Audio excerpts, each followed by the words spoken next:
Digital युगातील अग्रेसर नाव विश्व न्यूज मराठी। राज्यसभेतील तारांकित प्रश्न क्रमांक 187 द्वारे शिवसेना एकनाथ शिंदे गटाच्या खासदार प्राध्यापक डॉक्टर ज्योतिताई वाघमारे यांनी समग्र शिक्षण अभियान आणि लैंगिक समावेशन निधीच्या प्रभावी अंमलबजावणी संदर्भात केंद्र सरकारचं लक्ष वेधलं।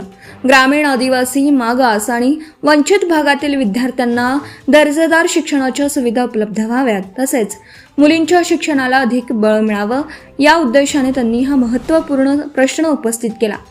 केंद्र सरकारने दिलेल्या लेखी उत्तरानुसार समग्र शिक्षण ही केंद्र पुरस्कृत योजना असून राज्यांच्या सहभागातून तिची अंमलबजावणी केली जाते। शाळांच्या गरजेनुसार पायाभूत सुविधा, वर्गखोल्या, शैक्षणिक साहित्य आणि इतर विकास कामांसाठी आर्थिक सहाय्य दिलं जातं।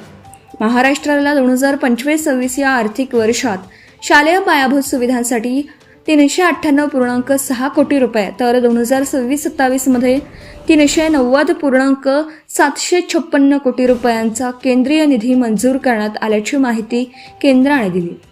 याशिवाय विद्यार्थ्यांची शाळा सोडण्याची संख्या कमी करण्यासाठी नवीन शाळा, कस्तुरबा गांधी बालिका विद्यालयांचा विस्तार, आदिवासी विद्यार्थ्यांसाठी निवासी शाळा व वसतिगृहे, मोफत पाठ्यपुस्तकं, गणवेश, वाहतूक सुविधा, दिव्यांग विद्यार्थ्यांसाठी विशेष सुविधा, व्यावसायिक शिक्षण आणि ICT सुविधांसारख्या विविध उपक्रमांची अंमलबजावणी सुरू असल्याचंही सरकारने स्पष्ट केलं। प्राध्यापक डॉक्टर ज्योतिताई वाघमारे यांनी संसदेत हा विषय उपस्थित करून ग्रामीण व वंचित घटकातील विद्यार्थ्यांच्या शैक्षणिक हक्कांसाठी प्रभावी भूमिका बजावली। शिक्षणातील समान संधी, मुलींचं सक्षमीकरण आणि प्रत्येक विद्यार्थ्यांपर्यंत शासकीय योजनांचा लाभ पोहोचावा यासाठी त्यांचा सातत्यपूर्ण पाठपुरावा सुरू असल्याचं या प्रश्नातून पुन्हा अधोरेखित झालं।